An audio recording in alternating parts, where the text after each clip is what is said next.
ఇక్కడ చూపిస్తున్న ఫోటోలో ఉన్న మహనీయులు శ్రీ వాసుదేవానంద సరస్వతి స్వామి. వారినే తెంబే స్వామి అని పిలిచేవారు. వారు కలియుగంలో ఒకానొక దత్తాత్రేయ స్వామి అవతారం.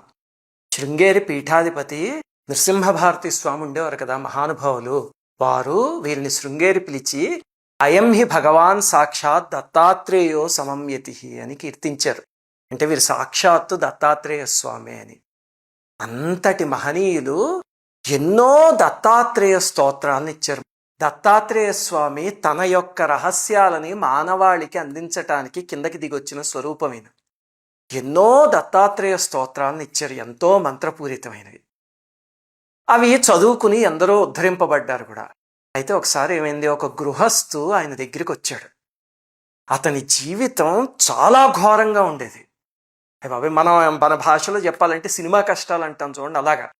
విపరీతమైన పేదరికం, అవమానాలు, తిండి లేక, పిల్లల్ని భార్యని పోషించలేక, ఈ లోపల ఇంట్లో అంతా రోగాలు. పాపం చాలా బాధపడ్డాడు అతను. స్వామి దగ్గరికి వచ్చి ఏదైనా పరిష్కారం చెప్పండి అంటే ఆయన ఏదో చెప్పి 40 రోజుల పాటు చేయని ఆయన సమస్య తీరుతుంది అని చెప్పారు. 40 రోజులు పోయాక మళ్ళీ వచ్చాడు. స్వామి, నా సమస్య తీరలేదు అని. సామాన్యంగా ఇలాంటివి మన జీవితంలో కూడా జరుగుతూ ఉంటాయి కదా. దానికి 3 కారణాలు ఉంటాయి. ఏమిటంటే, మొట్టమొదటి కారణం మనం చేసిన ప్రక్రియని సరిగ్గా శ్రద్ధగా చెయ్యకపోవడం. ఋషులు ఇచ్చినవి ఏవైనా సరే, మహనీయులు ఇచ్చినవి ఏవైనా సరే, ఫలశ్రుతిలో ఇలా పనిచేస్తుంది అని చెప్తే సరిగ్గా చేయగలిగితే అలాగే పనిచేస్తుంది. ఎందుకంటే మన మహర్షులందరూ సైంటిస్టులు లాంటి వాళ్ళు. మన ఇన్పుట్ సరిగ్గా ఇవ్వగలిగితే అవుట్పుట్ అలాగే వస్తుంది. అది పనిచేయట్లేదు అంటే మొట్టమొదట మనం సరిగ్గా చెయ్యకపోవడం ఒక కారణం అవ్వచ్చు. రెండో కారణం ఏమిటంటే, ఇలాంటి పూజలు ఇవన్నీ చేస్తూ పక్కవాడిని ఎలా కింద పడేద్దామా, పక్కవాడి మీద ఎలా బురజల్లుదామా, వాళ్ళ జీవితం ఎలా నాశనం చేద్దామా, వీళ్ళ జీవితం ఎలా నాశనం చేద్దామా చూస్తే ఏ పూజ పనిచేయదు. మనం కొన్నిసార్లు తెలియకుండా ఆ పని ఒకటి చేసేస్తూ పూజ చేసేస్తూ అయ్యో నాకేం పని చేయట్లేదండి అంటే ఇదిగో ఇలాంటి పనులు చేస్తే తిరియక ఫలితాలు కూడా వస్తాయి, కర్మ కాబట్టి. ఇవేవి కాకుండా మూడో కారణం ఏమిటంటే, కర్మ బలీయంగా ఉందనుకోండి, ఇంత ఉంటే కర్మ, మనం చేసిన పూజ ఇంత కర్మని కలిగిస్తుంది. అది మనకి తెలియదు, అయ్యో ఇంకా నా సమస్యలు అలాగే ఉన్నాయి అనుకుంటాం. అంత తీవ్రంగా చేయగలిగితే అంత కర్మ కరుగుతుంది. ఈ 3 కారణాల్లో ఏదో ఒకటి అయ్యి ఉండొచ్చు. అప్పుడు స్వామి దివ్య దృష్టితో చూశారు వారు మహనీయులు. చూసి ఓహో ఇతని ప్రారబ్ధ కర్మ బలీయంగా ఉందని చెప్పి అతని పరిస్థితి చూసి బాధపడి, అతని భక్తి చూసి ఆనందించి అప్పటికప్పుడు ఆశువుగా 5 శ్లోకాలు ఇచ్చారు. ఆశువుగా వాటిల్నే దత్తాత్రేయ ఘోర కష్టోద్ధారణ స్తోత్రం అని పిలుస్తారు. 5 కర్మ కరడుగట్టుకుపోయి కరక్కండా ఉందనుకోండి, అప్పుడు కానీ వీటిని 5 శ్లోకాలని రోజు పొద్దున సాయంత్రం లేకపోతే 3 సార్లు చదవగలిగితే అద్భుతంగా పనిచేస్తుంది. అలాగనే గురుచరిత్ర పారాయణ చేస్తూ, గురుచరిత్ర సప్తాహ పారాయణ తెలుసు కదా, 7 రోజుల్లో చిన్న పుస్తకం పారాయణ చేయడం. కొంతమంది సప్తాహాలు చేస్తూ ఉంటారు, 7 ఏళ్ళు 49 రోజులు. అలాగా గురుచరిత్ర పారాయణ చేస్తూ దాంతోపాటు ఇది చదవగలిగితే 3 పూట్ల ఇంకా అద్భుతంగా పనిచేస్తుంది అది. అలాగే ఎన్నో జీవితాల్ని నిలబెట్టిన ప్రయోగం ఇది. చివరికి ఆ గృహస్థ జీవితం కూడా అద్భుతంగా తయారైంది స్వామిది ఇచ్చాక. అందుకని ఈరోజు దత్త జయంతి కాబట్టి అది చెప్పాలనిపిస్తోంది, అందుకని చెప్తున్నా ఈ వీడియోలో. ఇది కొంతమంది జీవితాలకైనా ఉపయోగపడి వాళ్ళ జీవితాలు బాగుపడగలిగితే మాకన్నా సంతోషించే వాళ్ళు ఎవరో ఉండరు. ఇంతకీ ఇది ఎప్పుడు పారాయణ చేయాలి అని అంటే, ఏ గురువారమైనా మొదలు పెడితే శ్రేష్టం, లేకపోతే దత్త జయంతి కానీ గురు పూర్ణిమ కానీ అలాంటి పర్వదినాల రోజుల్లో మొదలుపెట్టినా పర్వాలేదు. సరే, మొట్టమొదట స్తోత్రం చదివి వినిపించేస్తాను, తర్వాత దాని అర్థాలు అవన్నీ కూడా చెప్తాం మీకు. శ్రీపాద శ్రీవల్లభత్వం సదైవ శ్రీదత్తాస్మాన్ పాహి దేవాధిదేవ భావగ్రాహ్య క్లేశహారిన్ సుకీర్తే ఘోరాత్ కష్టాదుద్ధరాస్మాన్ నమస్తే. త్వం నో మాతా త్వం పితాప్తోధిపస్త్వం త్రాతా యోగక్షేమకృత్ సద్గురుస్త్వం. త్వం సర్వస్వం నో ప్రభో విశ్వమూర్తే ఘోరాత్ కష్టాదుద్ధరాస్మాన్ నమస్తే. పాపం తాపం వ్యాధిమాధించ దైన్యం భీతిం క్లేశం త్వం హరాశు త్వదన్యం.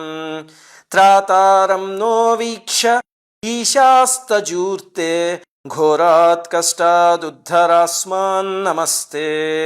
నాన్యస్త్రాతా నాపి దాతా న భర్త త్వత్తో దేవత్వం శరణ్యో కహర్ కుర్వాత్రేయానుగ్రహం పూర్ణరాతే ఘోరాత్ కష్టాదుద్ధరాస్మాన్ నమస్తే ధర్మే ప్రీతిం సన్మతిం దేవభక్తిం సత్సంగాప్తిం దేహి భుక్తిం చ ముక్తిం భావాసక్తిం చాఖిలానందమూర్తే ఘోరాత్ కష్టాదుద్ధరాస్మాన్ నమస్తే.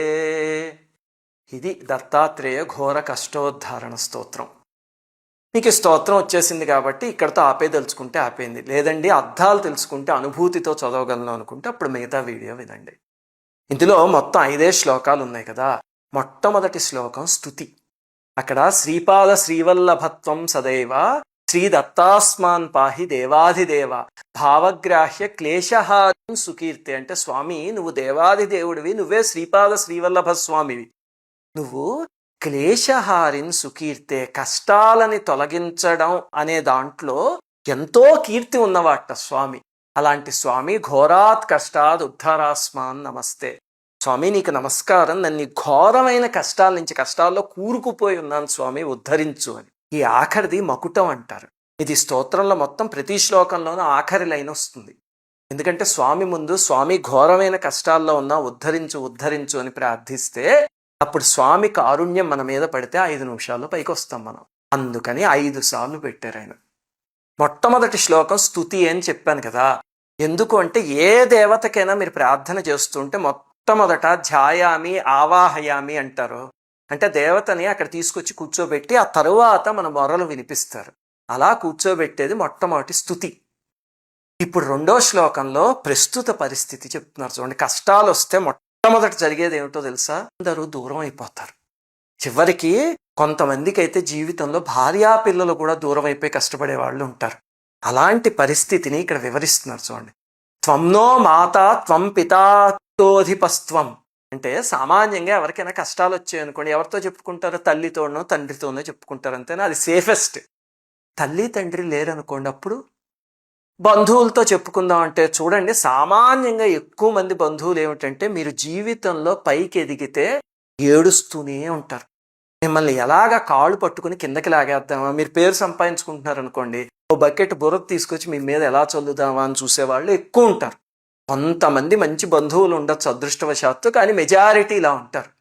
పోనీ వాళ్ళు కూడా కాదు, బయట వాళ్ళ దగ్గర చెప్పుకుందాం అనుకున్నారు అనుకోండి, ఎప్పుడు గుర్తుపెట్టుకోండి, బయట వాళ్ళ దగ్గర ఏం చెప్పుకున్నా చులకనైపోతారు. ఒకసారి వింటారు, రెండోసారి వింటారు, తర్వాత చులకనైపోతారు మీరంతే. పోనీ ఎవరైనా అధిపతికి చెప్పుకుందామా ప్రభువుకి అంటే, మన అధిపతులందరూ ఎలాంటి వాళ్ళు అంటే ఎలక్షన్కి 15 రోజులు ముందు కనిపిస్తారు అంతే, ఇంకెప్పుడు కనిపించరు 5 సంవత్సరాలు.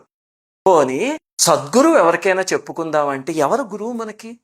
ఈ కాలం ఎలా ఉందంటే గురువులు అనే పేరుతో ఎక్కడికి వెళ్ళినా సరే ఎక్స్ప్లాయిట్ చేసేస్తున్నారు. కష్టాలు ఏమైనా ఉంటే ఇది చేయి అది చేయి, దీనికి ఇన్ని డబ్బులు కట్టు, దానికి అన్ని డబ్బులు కట్టు. మన దగ్గర ఉన్న డబ్బులన్నీ ఎలా తీసుకుందామా అని చూసేవాళ్ళు ఎక్కువ శాతం. అంటే మహనీయులు మహాత్ములు ఎప్పుడూ ఉన్నారు, భగవంతుడు అనుగ్రహం కలిగితే అలాంటి వాళ్ళు దొరుకుతారు. కానీ ఎక్కువ శాతం ఆ పేరుతో బిజినెస్ చేసేవాళ్ళే.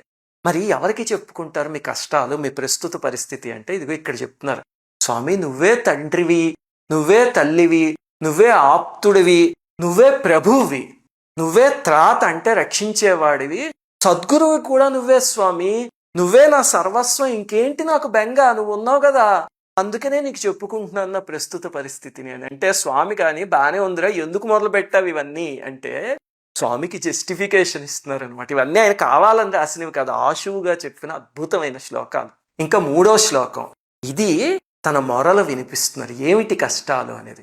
ఇందులో చూడండి, పాపం, తాపం, వ్యాధి, ఆది, దైన్యం, భీతి, క్లేశం, ఇవన్నీ చెప్పారు. ఆది అంటే మనోవ్యాధులు, వ్యాధి అంటే శరీరానికి వచ్చే వ్యాధులు, దైన్యం అంటే నిస్సహాయత, పాపం తాపం ఇవన్నీ మనకి తెలుసు కదా, భయము కష్టము ఇవన్నీ ఉన్నాయి స్వామి నాకు, నువ్వు తప్ప త్వదన్యం క్లేశత్వం హరాశు త్వదన్యం త్రాతారం. అంటే స్వామి నువ్వు తప్ప నన్ను ఇంకా రక్షించేవారు ఎవ్వరూ లేరు, నేను అన్ని ప్రయత్నాలు చేస్తాను, నీ పాదాలు పట్టుకుంటున్నాను, నన్ను కాపాడు స్వామి అని. ఇలాంటివి చదువుతూ ఉంటే గుండె కరగాలి. అందుకే ఈ అర్థాలు చెప్పేది. ఏదో పూజామందిరంలో కూర్చుని మొక్కుబడిగా పాపం తాపం వ్యాధి మాధిం అలా చదవకండి. గుండె కరగాలి, కరిగితే కళ్ళమట నీళ్ళు వస్తాయి. మీ కష్టం స్వామి దగ్గర చెప్పుకోండి. ఎందుకంటే ప్రపంచంలో ఆర్చేవాడు తీర్చేవాడు ఎవరైనా ఉంటే భగవంతుడు ఒక్కడే చేయగలడు. తల్లిదండ్రులు కూడా పాపం విని బాధపడగలరు, సానుభూతి చెప్పగలరు తప్ప వాళ్ళు తీర్చలేరు. తీర్చదలుచుకుంటే భగవంతుడు ఒక్కడే తీర్చగలడు. అందుకని గుండె కరిగేలా చదవండి. చూడండి అందులో ఎంత ఆర్తుందో. ఇప్పుడు 3వ శ్లోకంలో కష్టాలు చెప్పుకున్నారు కదా, 4వ శ్లోకంలో అనన్యమైన శరణాగతి చేస్తారు స్వామికి. నాణ్యస్త్రాత నాపి దాత నా భర్త.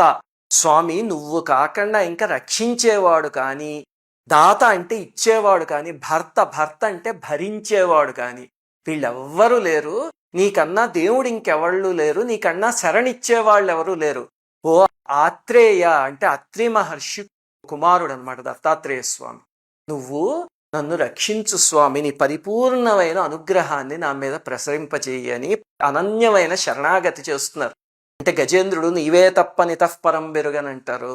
అలాగే సంస్కృతంలో శరణాగతి శ్లోకం ఇది. సరే, ఇప్పుడు మొట్టమొదట స్వామిని తీసుకొచ్చి కూర్చోబెట్టారు అక్కడ. ఆ తర్వాత స్వామి ఎందుకు నీకు చెప్తున్నాను ఇవన్నీ అంటే ప్రస్తుత పరిస్థితి చెప్పారు. తర్వాత తనకున్న కష్టాలు చెప్పారు. తర్వాత శరణాగతి చేశారు. ఇవన్నీ బాగానే ఉన్నాయి. 4 సరిగ్గా చేయగలిగితే స్వామి అనుగ్రహం మన మీద పడితే అక్కడికే కష్టాలన్నీ తీరిపోయి దైవ మార్గంలోకి వెళ్ళిపోతాం.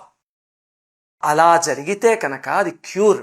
అంటే కష్టాలు వస్తే అవి తీర్చుకునే పద్ధతి. అంతటితో ఆగకూడదు కదా, భవిష్యత్తులో ఇంక రాకూడదు. అంటే ప్రివెన్షన్ కూడా కావాలి. Prevention is better than cure అంటారు కదా. అది 5వ శ్లోకంలో అద్భుతంగా ఇచ్చారు చూడండి. ధర్మే ప్రీతిం సన్మతిం దేవభక్తిం. అంటే స్వామి నాకు ధర్మం పైన ప్రీతి కలిగించు, సన్మతి మంచి బుద్ధినివ్వు, దేవుడి మీద భక్తినివ్వు. అంటే ఇప్పుడు ఏదో కష్టం వస్తే నీ స్తోత్రం చదువుతున్నా అలా కాదు, స్థిరమైన భక్తినివ్వు, నాకు భుక్తినివ్వు, సత్సంగానివ్వు, చివరికి ముక్తిని కూడా ఇవ్వు స్వామి. ఇవన్నీ ఎందుకు చెప్తున్నారంటే ఒకటి ఆలోచించండి. జీవితంలో ఏ కష్టాలు వచ్చినా సరే అవి పాపపు పనుల వల్లే వస్తాయి. ధర్మం పైన ప్రీతి ఉన్నవాడెవడు పాపం చేయడు, సన్మతి మంచి బుద్ధి ఉన్నవాడెవడు పాపం చేయడు, దైవభక్తి ఉన్నవాడు మొట్టమొదటి నుంచి భగవంతుడు కాళ్ళే పట్టుకుని ఉంటాడు. ప్రతిరోజు మీ ఇష్టదైవాన్ని నియమం తప్పకుండా భక్తితో కొలవగలిగితే కష్టాలు వచ్చాయని పూజలు చేయాల్సిన అవసరం ఉండదు. అసలు జీవితం చాలా సజావుగా వెళ్ళిపోతుంది అంతే. అవన్నీ ప్రసాదించు స్వామి అని అడుగుతున్నారు. ఎందుకంటే ఇవన్నీ ప్రసాదిస్తే కనుక ఇంకా భవిష్యత్తులో కష్టాలు రావు ఇవి తీరిపోయాక. అంటే ఇది ప్రివెన్షన్ అనమాట. చూడండి ఎంత అద్భుతంగా ఆయన నోటి నుంచి ఆశువుగా వచ్చింది కూడా ఎంత అద్భుతంగా అమరిపోయిందో చూడండి. అది చదవడం వల్లే చివరికి ఆ గృహస్థుకి పనిచేసి అతని జీవితం బాగుపడింది. చివరికి ఆఖరణ ఒక ఫలశ్రుతి శ్లోకం ఉంది. నేను ఎప్పుడు ఫలశ్రుతులు చెప్పను, మీకు తెలుసు కదా. ఈ 5 చదివితే చాలు. కానీ అందులో ఏం చెప్తారంటే శ్లోక పంచకమేతద్యో లోకమంగళవర్ధనం అని. అంటే ఈ 5 శ్లోకాలు మంగళాలని కలిగిస్తాయి. ఇవి కానీ ప్రతిరోజు చదవగలిగితే కనుక దత్తస్వామికి నువ్వు ప్రీతిపాత్రుడు అవుతావు అని చెప్పి. స్వామికి మనం ప్రీతిపాత్రులం కాగలిగితే ఇంకంతకన్నా ఏం కావాలి జీవితంలో? అది ఈ స్తోత్రం. ఇది చదువుకుని దత్తాత్రేయ స్వామి అనుగ్రహం వల్ల ఘోరమైన కష్టాల నుంచి ఎవరైనా ఉద్ధరింపబడ్డారనుకోండి, మాకన్నా సంతోషించే వాళ్ళు ఎవ్వరూ ఉండరు. మీరు డబ్బులు పోగొట్టుకోకుండా మీ సమస్యల నుంచి బయటికి రాగలిగితే, భగవంతుడి వైపుకు అడుగులు వేయగలిగితే అందరికన్నా సంతోషించే వాళ్ళలో మా కుటుంబం ముందు ఉంటుంది. శ్రీమాత్రే నమః.